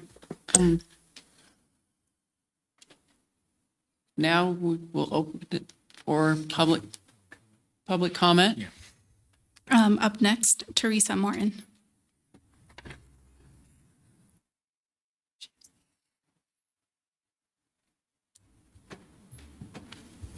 Good evening. My name is Teresa Martin.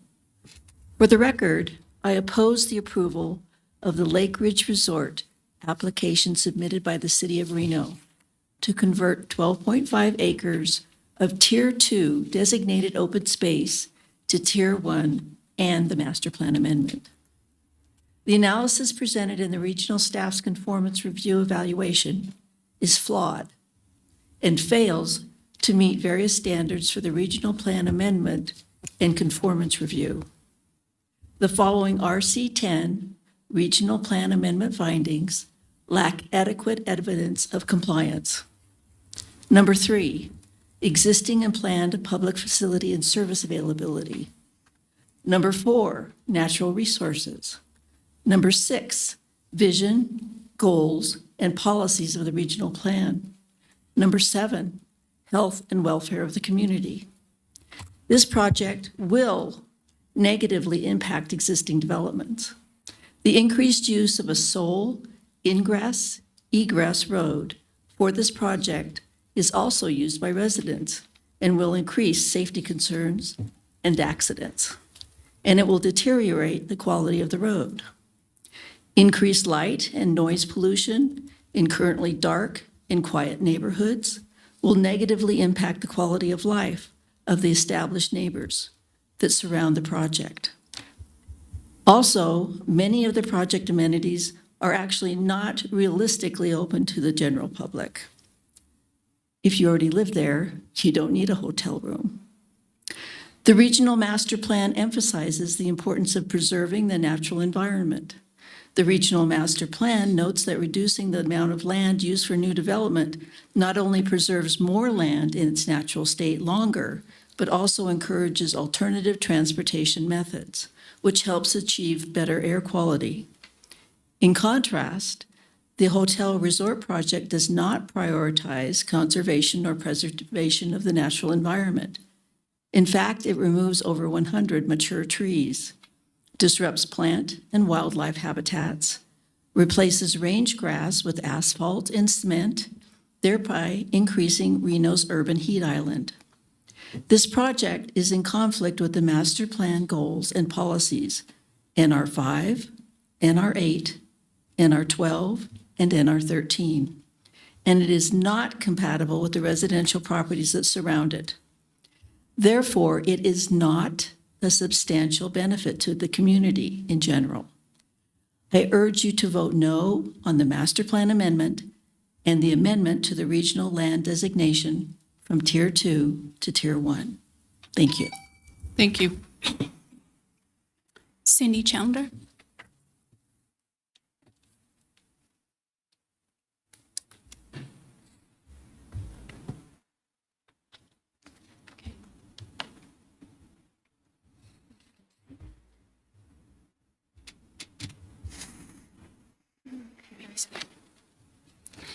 Good evening.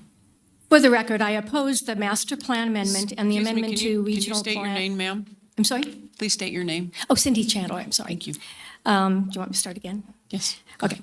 For the record, I oppose the master plan amendment and the amendment to the regional land designation from Tier 1 to Tier 2. The regional master plan clearly states a vision that emphasizes quality of living and how it must be achieved. However, the underlying statements appear to be selectively addressed with minimal priority given to them, as evident in the regional staff report. The staff's conformance review and regional plan amendment evaluation lack supporting evidence and rely primarily on previous city approvals, which themselves lack significant quantifiable evidence. The regional staff report states that the amendment to the City of Reno Master Plan is appropriate considering the proximity to the regional roadways and character of the nearby properties. Since NDOT did not approve the right egress-ingress to the project, the private residential road is the only access that connects to the project to Plumas, approximately 30 feet away from an F-rated intersection, increasing the concern of public safety and welfare. In the report, the staff agreed with the City of Reno that the proposal is compatible with adjacent properties. The 12.5 acres is adjacent, which means next to or adjoined to residential communities who are directly impacted by this project. None of the commercial properties within the blocks of the Lake Ridge project have a hotel, serve 24 hours and 7 days a week, have outdoor evening events, and currently have no 4-story heights. So this project is not compatible with the adjacent residential properties and negatively impacts RC9, Regional Form, and RC10 health and welfare of the community. The regional staff report also states that the overall project is not anticipated to significantly impact natural resources. There is no factual information presented to substantiate that statement. Lake Ridge's proposal does not satisfy the natural resources findings in RC 9, RC 10, specifically NR 1, 2, 5, 6, 8, 12, and 13 as on the overhead. The staff report also states that this proposal is not anticipated to negatively influence or impact any existing or planned developments. Again, there is no quantifiable criteria identified to support that statement. The 273-unit apartment complex is currently under construction, with the primary ingress and egress approximately 50 feet from the only access road to the proposed project.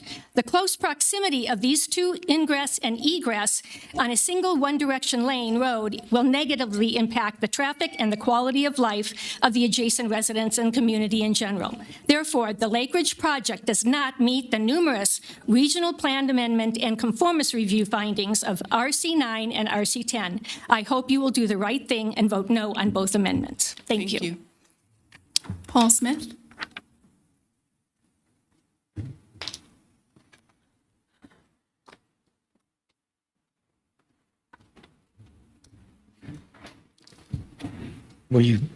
Are you going to put up my video?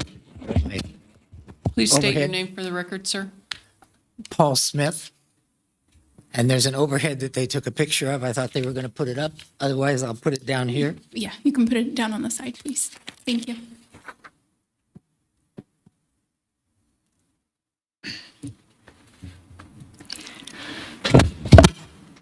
Thank you. My name is Paul Smith. I'm a Lake Ridge resident. Between 1966 and 1972, local officials, many like you, worked very diligently and devoted considerable time and effort to ensure that the Lake Ridge development of 900 acres and made sense for the community and the developer. The November 7th, 1972 Nevada Gazette article documents the final residential priority decision by the county. The Lake Ridge developer got a big residential lot density bonus, and the community got open space in the form of a golf course. Case closed. Oh, maybe not. That was 50 years ago, and I guess deed restrictions might expire in 20. Anyway, the resolution before you will now reward a new developer by permitting a commercial island in the middle of a well-established community. The community gets zip. You cannot even pretend there is a balance in this decision. Passing this resolution is an insult to the historical policymakers and those residents who paid premium prices for the lots in the 70s. Most importantly, passing this resolution telegraphs to the development community that the total golf course is up for future development. 54 years ago, in 1972, I got married and purchased my first home.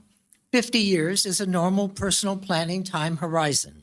Why can't you planners recognize the need to protect good decisions and good long-term planning instead of caving to economic self-interest?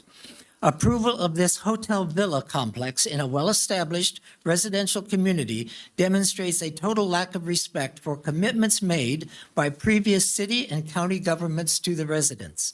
Look at all the past development decisions to understand that Lake Ridge developers already got higher density for housing because the golf course provided open space. Reducing the open space now is totally counter to the whole basis for the original 900-acre Lake Ridge development. Your actions today will either be to confirm the past development deals and support long-term residents who made lifelong residential choices to live in Lake Ridge, or you will support a company that buys golf courses for land development by calculating that they can secure change approvals from groups like you for pro-development commissions that are usually appointed and often not elected. Please vote to deny the resolution and uphold the original density offset decision that guaranteed green space in the Lake Ridge community. I close with a comment by Commissioner Nelson in 1972. This is one of the few areas left in the county that does have the potential for high-quality residential living. Let's keep Lake Ridge open space and vote to deny the request. Thank you. Thank you. Linda Smith.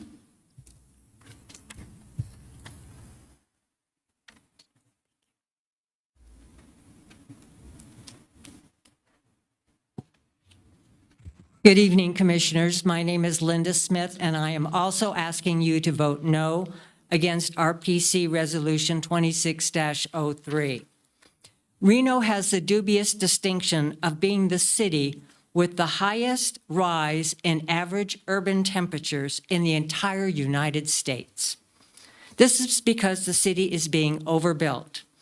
You are our last best hope for stopping the madness of removing open space and replacing it with concrete and asphalt. As members of a regional body, you have a broader and a longer-term responsibility to stop piecemeal development that harms neighborhoods and hurts the environment. We're asking you to do the right thing and vote no. Creating Tier 1 designations is now an area that has helped tip development, which was previously PGOS. And trying to justify Tier 1 because the adjacent parcel was made Tier 1 when it was previously open space. It's like a creeping Tier 1 effort, and that very much concerns us. In 2006, the Reno City Council rezoned all 155 acres as open space. I'd like to quote to you what they said. Preserve the property as an open space amenity, provide buffers, support stormwater management, and ensure development intensity is balanced. None of these objectives have changed. In 2022, a staff report reinforced the need to keep this area as open space to serve as a major fire break for over 1,500 homes.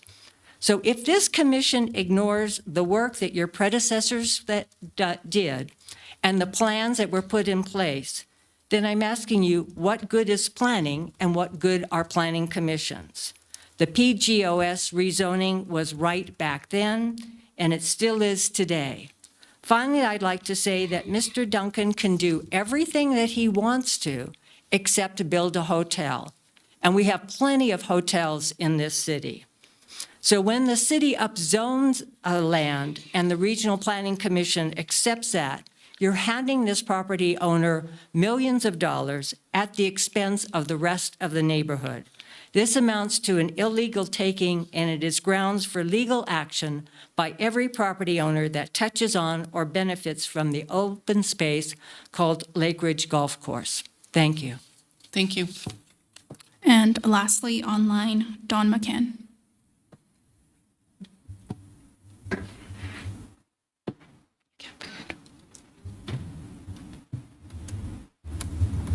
Is he there?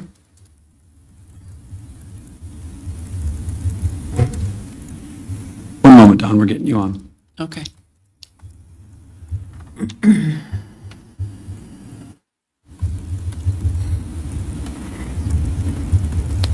Don, whenever you're ready.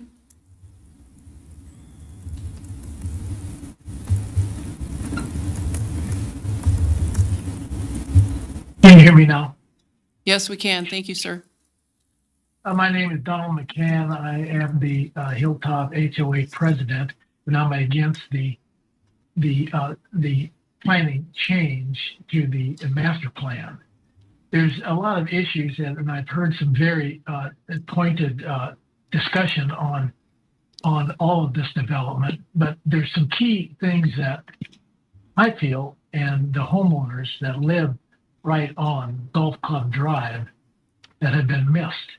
The health safety issues that have come about because of this road access, it's the only ingress and egress in and out of there. And you're going to add 2,000 more vehicles 24 hours a day going back and forth up and down this road.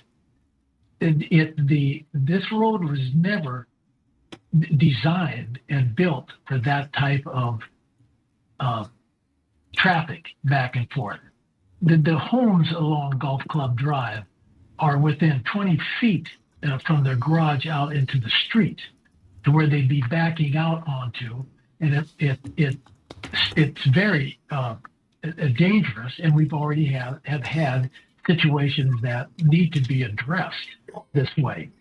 And with the new apartment complex going in on the corner of 273 units, it's going to add so much to Plumas and McCarran, we have trouble at peak times getting out now. And with this added 100 unit hotel, it would be impossible. And then with the planning, the traffic study, it mentions nothing about a pedestrian walkway over McCarran. That intersection there is going to be so plugged as it is now at peak times. Just imagine once it goes from when everything is built. The only way I could see where this could even be feasible, all I see is a picture that's unrealistic that Mr. Duncan has presented, is if there's an ingress and egress out off of McCarran. And the studies just have not been done. The wildlife, the access to Little Wheeler Park, there are no speed limit signs on Golf Club Drive, and Duncan, the golf course, does not own the road. All they have is an easement there that is specific for the existing maintenance of the buildings that are there.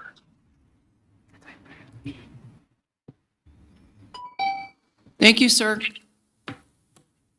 Yeah, did I run over my time? You are out of time, my friend. Thank you, commissioners. Thank you. And that is all for public comment. All right, thank you. Madam Chair, if I could just note as well that we did receive online public comment on this item as well, which was distributed to the RPC and posted online. Thank you, Mr. Smith. All right. Any more public comment? Anybody else wishing to make a public comment? All right. I'm going to close public comment and bring it back to the board. All right. Madam Chair. Yes, Jessica ma'am. Prenti for the record. I just wanted to make a couple clarifying points that I think will be helpful for you as you work through your decision-making. First of all, on zoning, Mr. Marshall is absolutely correct. This body does not get involved in zoning decisions with the local jurisdictions. The way our statutory regime is situated is that we have the regional plan, then all master plans and affected entity facility plans must conform to the regional plan, and then all zoning ordinances at the local jurisdictions must conform with their respective master plans. So on that issue, I just wanted to make sure that you understood where our statutory lane was when it comes to zoning decisions of a local jurisdiction that's squarely within their jurisdictional parameters. Thank you. Can you do me a favor and be very specific in what our lane is? I would be happy to, Madam Chair. I sound like a broken record from meeting to okay. meeting. This is okay. the body of specific and limited statutory jurisdiction, which leads me exactly to my next point. There are no implied authorities of this body outside of what is given to us under our statutes, okay, as implemented throughout our regional plan and the regulations on procedure. This is different than local jurisdictions that do have implied authorities operating their police powers. So specifically, that leads me to my next comment, which was on the deed restriction issue. That is squarely and solely a local jurisdictional concern and a condition that was imposed and agreed to at the local level. For this body's consideration, first of all, I would note that the deed restriction is on the remainder of the golf course site that is not the 12.5 acre site before you today. Second, from a regional perspective, the rest of the golf course, if this helps you in your decision-making, is Tier 2 land and is not subject to the regional plan amendment before you today. It will remain Tier 2 land, and if there is some type of change, if for some reason Duncan Golf does not enforce, I'm not even going to get into the enforcement of the deed restriction. If Duncan Golf or the owner or any future owner wishes to change and develop the golf course itself, they would have to come to regional planning for a regional plan amendment, exactly what we're doing today. Plus, The master plan designation is parks, greenways, and open space on all of that land. They would also have to come back to regional for another master plan amendment. And that is where your authority lies, is consideration of those two potential future actions if it ever occurs. So I hope that kind of helps you as you work through your decision-making of what's going to happen, if anything, on the rest of the golf course. So, and I'm here and available to answer any other questions. Thank you very much. I appreciate it. Thanks. I have a, sorry. Madam Chair, I have a couple points to address, but I'm happy to wait until after your discussion if you'd like. Want to discuss first, or you want Jeremy to? I had a question actually for Ms. Prunty. So Okay. go ahead. So I was looking through NRS 278.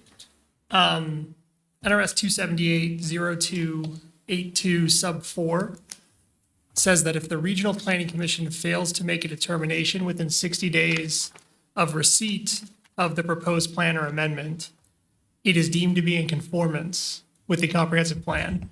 This was received February 12th, 2026. Have we already implicitly? That time frame runs from when it's deemed completed, when the submittal is deemed completed by regional planning staff. And so there's a completeness determination that's made. That's addressed in the regional governing board's regulations on procedures of that nuance of when that 60-day clock starts to tick. Because otherwise you could have a local jurisdiction that submits absolutely inadequate and incomplete materials and say, oh, we got you, because we didn't submit everything completely, but then 60 days is ran. So that allows regional planning to evaluate what they have in front of them, determine if they need additional information to even be able to present this to the body at all. So that's when the 60 days starts.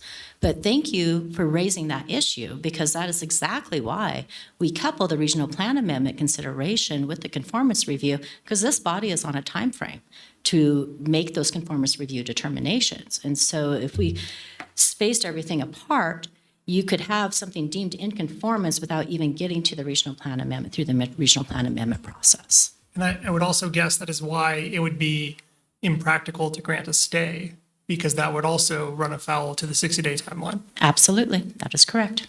Thank you, Commissioner Belto. Thank you. And Jeremy Swift, the record, one final point is that we do also have agreement for the timing of this hearing from the City of Reno staff in an email, because we discussed the kind of pushing it.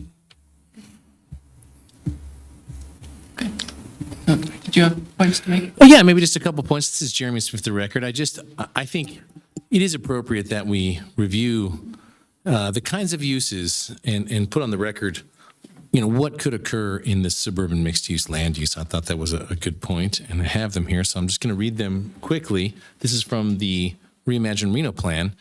And so the conforming base zoning districts that would be allowed under the SMU master plan land use designation include mixed-use suburban. I believe that's the one that's being called forth here. MF 14, that's multifamily 14 per acre. MF 21, MF 30, neighborhood commercial, general commercial, professional office. This one doesn't apply. Mixed-use airport, there's no airport there. PGOS, public facilities, PUD, that's a planned unit development, and SPD, specific plan district, which was also under consideration today. I did some quick math, assuming there are no constraints. 12.5 acres times MF30 would be 375 units. So that would be kind of a maximum density under a strict zoning application.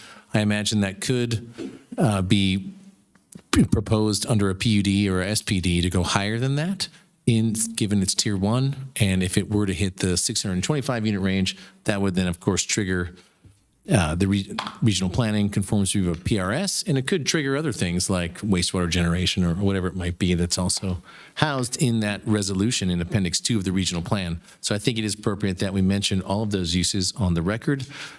Could be through a formal City of Reno process applied, given the SMU land use. Further, I wanted to kind of circle back on policy PF1 of the regional plan, which addresses public facilities and service standards. That's a relatively new policy that we added in an attempt to ensure that at the time of this kind of decision, we are considering how facilities and services will serve the site, which previously was really relegated to the concept of a local jurisdiction having a concurrency management system. And so that was a true way to go about it, but basically we've raised the bar to some degree to say, we agree you do and you will serve it, but please tell us how at this time so that we understand, during the decision-making point. And in terms of transportation and addressing the intersection, our standards in the TMSA for transportation are multimodal connectivity should be provided to existing or planned public transit. Multimodal improvements are included as part of the improvement in the regional transportation plan that's in the 10-year timeframe. And further, regional road facilities, which would include the arterial roads like McCarran, are available and adequate or planned for within the first 10 years of the facilities plan. And so that's what Chris was talking about during the presentation, that there is in the regional transportation plan, planned improvements that are going to address or intended to address the intersection, and they are listed in the funded projects. So I don't know about the specifics of the funding or the design phase, but they're not part of the unfunded mandate. They're in the funded project list. So there's that one. We talked about the public comment, and I do acknowledge that the loss of open space is part of this, the 12.5 acres. Even currently, though, on the 12.5 acres, some of the uses are already there. As we saw, the restaurant, there is an asphalt parking lot. And, part of the open space is a driving range, which was obviously now not in use, but was a commercial use really before that you would, pay to go utilize. So, there are many levels of open space. Some open spaces are actually accessible to people to walk on and hike around on, go on a trail, right? Others perform, I think, what this space performs, which is more of a visual open space. And so that portion of that would be lost with this. But I think, respectfully, a driving range wouldn't be categorized as a natural resource. Certainly open space, but not a natural resource. So with that, that's my comment. Thank you. Thank you. Okay.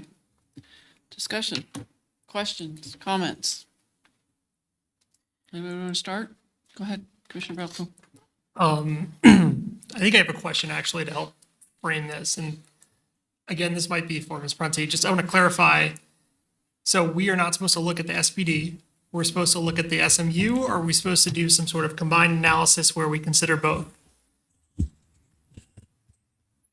You can consider the SPD. I think it's information that's helpful for you in making your decision. Absolutely. But at the end of the day, what you're trying to determine is the change to the SMU master plan change conforming to the regional plan. Okay. That's consistent with my perspective. So I'll tell you from the outset, Mr. Marshall, every time I hear your arguments, they're fascinating and they're very interesting. I think they may be very effective in a court of law, but up here, we're kind of just considering, in my view, something more limited. So I agree. I think the master plan amendment from PJOS to SMU has been persuasively articulated as satisfying the findings. The record before us is just this 12.5 acre site that's adjacent to very similar types of designation. Because of that, it's very easy for me to make the findings that it's consistent. And I don't think staff ignored the SMU designation and focused just on SPD. If you look at their analysis in the staff report, they acknowledge the SPU and they acknowledge that SMU allows for a broader range of potential uses, just as Jeremy's articulated. But the report further recognizes that the proposal itself with the SMU designation does meet the project of regional significance threshold. So, with that, I think I can make most of these findings. I can make all of these findings. I don't want to go through them because I think my analysis largely mirrors what we've already had presented to us. The kind of last part of this, there's been a discussion about a deed restriction. I think it'd be inappropriate for us to try to modify a condition. I don't think that's before us. I do kind of take issue with this idea that only the golf course would have standing to enforce a deed restriction. I'll tell you, this is not my area of expertise, but that is not super intuitive to me. It seems like anyone who's an intended beneficiary under that deed restriction would have standing to enforce it. So I'm not super concerned. I may be wrong about that, but that just seems like it probably wouldn't be the law in my mind. So I can make the findings and I feel comfortable supporting this application. Anybody else? I've got a couple of comments. You know, I've read all the public comments, and I had some concerns going into this meeting. I think after hearing the presentations from the City of Reno, the developer, and hearing some of the background and history, I also believe this project can meet all the goals and policies. I like this project. I like that it's a 25-year deed restriction. As Commissioner Velto said, I don't think it needs more teeth by enforcement of property owners. I don't even know how that would work. And I'm not a lawyer, and I didn't stay at a Holiday Inn. I like that this is for very specific use. With the golf course changes that we've seen in Sparks, I mean, we had Wild Creek, one of the courses is now half a course at DeAndrea. And we're going to be hearing changes at Red Hawk. I think this is a nice change. I like this project. I think it's an enhancement. My daughter would call it a glow up, but for me, it's an enhancement, and I will be voting in support of this project. Madam Chair, Jessica Prunty for the record. I just want to make clear that this body does not have the authority to condition anything as far as the deed restriction or anything else. Thanks. Thank you. Any other comments? Madam Vice Chair, one question, please. Go ahead. Madam Clerk, could you please put up the figure that shows the tier change, the first item that's before us from the TMRPA presentation? And this question's for Mr. Tully.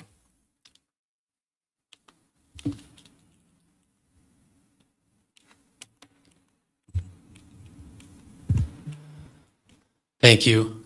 The one you were just on. There. Nope. The other one. I think the more detailed one. The one at the city perspective. Yep. There. So we have that, and this question's for you. We have that principal arterial there. I made this point when it was before us at the city. When I look at all of those, all of the other arterials in the city are at higher tiers. I can't help but notice, what is the one arterial there that's not under this tier that's being requested? It's McCarran, is that correct? Yeah, are you just the roadway? Yes, the kind of the primary roadway going through the bottom portion of this exhibit is McCarran. Yeah, and it matches the tier that's immediately adjacent to it along that arterial to the east, correct? Mm-hmm. Thank you. Okay. Any other comments, questions, concerns?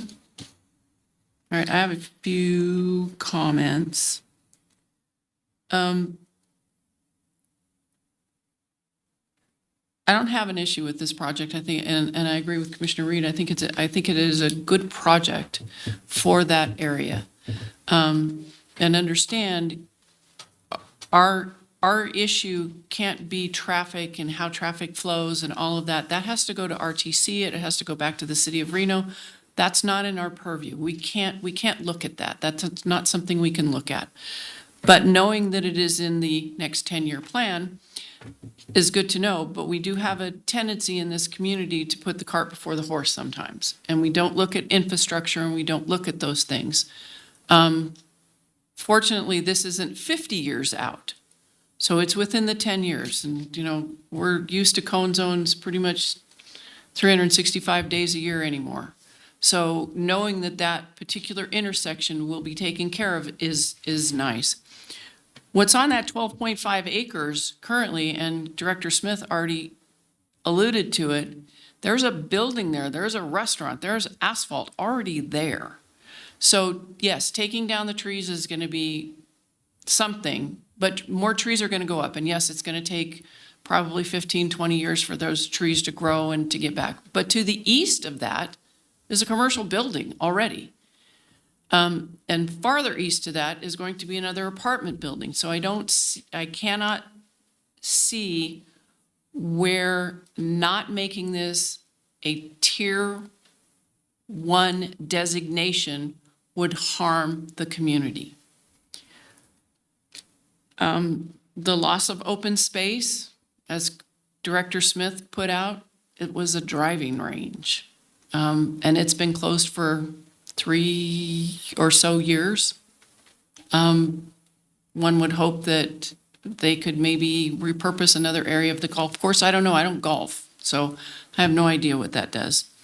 But like Commissioner Reed alluded to, we have golf courses in this area that have been pared down. This golf course is not being pared down. It's being left as is. And so it's 12.5 acres of 100 and how many acres? Is it already 140 acres? So it's a very minute portion of this particular community. I remember growing up going, wow, I wish I could live there. Still don't, but it's okay. It's still a nice area of town. They built a lot around it. And it is what we do. We try to make it so that we are responsible and we do it in a way that we aren't hopscotching all over the community to do. And this is a good purpose for that particular piece of land. A little boutique hotel is not a bad option, nor is a little spa, or you know, an enhanced restaurant. Those are things that we don't have in this community. We have casinos. We have hotels that are attached to casinos. So little boutique restaurants like that or hotels like that are a nice addition. So I think that with this, there will be more curiosity about what happens to this particular piece of land from the people that actually live in that community and from all of us that live in the Truckee Meadows. So I don't have opposition to this. So I am done. If anybody else have any other comments, I will entertain a motion. I think we put the motion back up on the board, please. So let's start with the regional plan amendment. Happy to make a motion. Go ahead. You've just been handling them all tonight, so. I know, I was looking like, anybody? There's a glare. I move to adopt RPC Resolution 2603 regarding an amendment to the 2024 Truckee Meadows Regional Plan based on the findings listed in the staff report, and I can make all the findings. Commissioner Gompintini, I second. All right, we have a motion and a second. All in favor? Aye. Aye. Any opposed? Madam Council, do we want to do a voice vote? We had no oppositions. We have a full sitting body. I don't think there's any need for that, Madam Chair. Thank you. All right, on to the conformance review. I move to find the Lake Ridge Resort amendment to the City of Reno Master Plan in conformance with the 2024 Truckee Meadows Regional Plan based on the findings listed in the staff report, and I can make all the findings. Commissioner Gompintini, I second. I have a motion and a second. All in favor? Aye. Aye. Any opposed? I see no opposition. All right. Passes. Thank you. And thank you, everyone, for coming out and your public comments and your concerns and voicing them. It's nice to have them on the record. All right, moving forward. Mr. Smith, Director's Report. Madam Chair, Jeremy Smith for the record. Just a very quick report tonight to note that our next regular RPC meeting is scheduled for May 28th. It will be held also in this room at 6 p.m. Unless we get a bunch of items, we might seek an earlier start time, like 5, if we could swing it, but I would coordinate with that. At this time, we're considering May 28th, right here in this room at 6 p.m. That's all I have tonight. Thank you. Ms. Prenti? Thank you, Madam Chair. Nothing to report. I will be doing a short training segment. Except for that, I will be doing a short training segment at the beginning of the May 28th meeting for the body. Thank you. Do we have any requests for future agenda items? Seeing none, we will go to public comment. Do we have any public comment? We have none. All right, no public comment. Any written correspondence? No, we do not. All right, we are adjourned at 8:09.